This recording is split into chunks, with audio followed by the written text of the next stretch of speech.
దేశ రాజధాని ఢిల్లీని ఒక్కసారిగా ఐక్యతతో ఊపేసిన ఒక విద్యార్థి ఉద్యమం నూతన చరిత్రను లిఖించింది. ఎలాంటి రాజకీయ కుటుంబ నేపథ్యం లేని ఒక సామాన్య మధ్యతరగతి యువకుడు ఏకంగా కేంద్ర విద్యాశాఖ మంత్రి పీఠాన్ని కదిలించేశాడు. అమెరికాలో ప్రముఖ విశ్వవిద్యాలయంలో చదువు పూర్తి చేసుకునొచ్చి స్వదేశంలో విద్యా వ్యవస్థ ప్రక్షాళన కోసం వీధుల్లోకి దిగిన ఒక ధైర్యశాలి కథ ఇది. సొంత కుటుంబపు ఆందోళనలు అధిగమించి కోట్ల మంది బాధితుల తరపున నిలబడి సాధించిన ఈ చారిత్రాత్మక తొలిమెట్టు విజయం. అభిజిత్ దీప్కే పూర్తి ప్రస్థానం గురించి ఇప్పుడు తెలుసుకుందాం. మహారాష్ట్రలోని ఛత్రపతి సంభాజీ నగర్లో 1995లో జన్మించిన అభిజిత్ దీప్కేది సాధారణ కుటుంబం. తండ్రి భగవాన్ రావు దీప్కే ఒక ప్రభుత్వ సంస్థలో ఇంజనీర్గా సేవలందించి విరమణ పొందగా, తల్లి అనితా దీప్కే గృహిణిగా కుటుంబాన్ని నడిపించారు.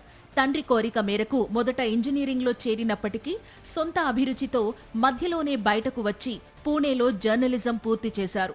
ఆ తరువాత అమెరికాలోని ప్రముఖ బోస్టన్ విశ్వవిద్యాలయం నుండి ప్రజా సంబంధాల విభాగంలో ఉన్నత విద్యను అభ్యసించారు. విదేశాల్లో ఎంతో ప్రశాంతమైన జీవితం, విలాసవంతమైన ఉద్యోగ అవకాశాలు ఉన్నప్పటికీ స్వదేశంలో 40% ఉన్న యువత పడుతున్న బాధలను చూసి ఆయన వెనక్కి తిరిగి వచ్చారు. దేశంలో లక్షల మంది విద్యార్థులు రాత్రింబవళ్లు కష్టపడి రాసే ప్రవేశ పరీక్షల ప్రశ్నాపత్రాలు ముందే బయటకు రావడం, అక్రమార్కులు ప్రయోజనం పొందడం ఆయనను తీవ్రంగా కలిచివేసింది. ఈ అన్యాయాన్ని ప్రశ్నించడానికి మే నెలలో కాక్రోచ్ జనతా పార్టీ అనే నూతన సమూహాన్ని ప్రారంభించారు. అధికారాన్ని, అక్రమాలను నిరంతరం తట్టుకుని నిలబడే వ్యవస్థగా ఈ పేరును ఎంచుకున్నారు. ఆరంభంలో కొడుకు వీధుల్లోకి దిగి పోరాటాలు చేయడం చూసి రిటైర్డ్ ఇంజనీర్ అయిన తండ్రి తీవ్రంగా భయపడ్డారు.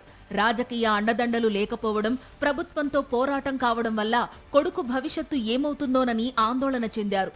కానీ కొడుకు వెనుక ఉన్న నైతిక ఆశయాన్ని చూసి చివరకు పూర్తి మద్దతుగా నిలిచారు. డిజిటల్ మీడియా వ్యూహాల్లో విశేష అనుభవం ఉన్న అభిజిత్ సోషల్ మీడియా వేదికగా దేశంలోని మూలమూలలా ఉన్న విద్యార్థులను ఏకం చేశారు. ఆయన పిలుపుతో దేశ రాజధానిలోని జంతర్ మంతర్ వద్దకు వేలాది మంది విద్యార్థులు, యువకులు, సాధారణ తల్లిదండ్రులు తరలివచ్చారు.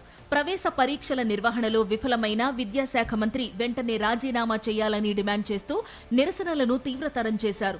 పార్లమెంటు వైపు సాగిన పాదయాత్రలో పోలీసులు జరిపిన తీవ్ర లాఠీ చార్జీలకు భయపడకుండా, రక్తం ఓడుతున్నా వెనకడుగు వేయకుండా పోరాటం కొనసాగించారు.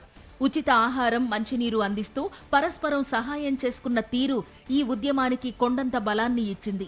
నెల రోజుల పాటు సాగిన ఈ చారిత్రాత్మక పోరాటం ముంగిట ప్రభుత్వం లొంగిపోక తప్పలేదు. విద్యాశాఖ మంత్రి ధర్మేంద్ర ప్రధాన్ తన రాజీనామా లేఖను ప్రధానికి సమర్పించడంతో యువత తమ తొలిమెట్టు విజయాన్ని సాధించింది. ఒక సామాన్య రిటైర్డ్ ప్రభుత్వ ఉద్యోగి కొడుకు వీధుల్లోకి వచ్చి సాధించిన ఈ ఘనకార్యం దేశంలోని ప్రతి సామాన్యుడికి ఆత్మవిశ్వాసాన్ని ఇచ్చింది. కేవలం మంత్రి రాజీనామాతో సరిపెట్టకుండా బాధితులకు నష్టపరిహారం చెల్లించే వరకు, దేశంలో ప్రవేశ పరీక్షల వ్యవస్థ పూర్తిగా మారే వరకు తమ పోరాటం వేర్వేరు రూపాల్లో కొనసాగుతుందని అభిజిత్ దీప్కే స్పష్టం చేశారు. ఏదేమైనా రాజకీయ ప్రయోజనాలు ఆశించకుండా విద్యార్థుల సమస్యల పరిష్కారం దిశగా అడుగులు వేస్తున్న అభిజిత్ ను సాక్షి టీవీ అభినందిస్తోంది. మరిన్ని అప్డేట్స్ కోసం ఛానల్ ను సబ్స్క్రైబ్ చేయండి. నోటిఫికేషన్స్ కోసం బెల్ ఐకాన్ పై క్లిక్ చేయండి.